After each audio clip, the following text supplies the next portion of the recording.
Some more ways you can work that active flexibility is using stall bars. So you can keep your feet together, grab onto the bars, and start to hinge yourself forward, keeping your spine as long as you can. Once you get to wherever your end is,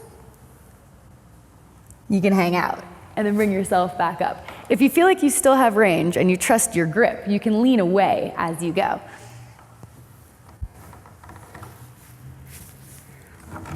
The idea is to start trying to bring your face closer to your shins.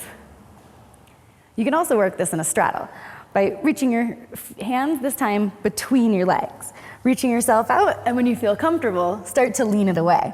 If you tuck your chin into your chest, you can lean it even further. If you feel like you have a lot of flexibility, you can press your heels into the bottom, reach yourself down, and then keep going till your back touches, and then you end up in a hollow body at the bottom.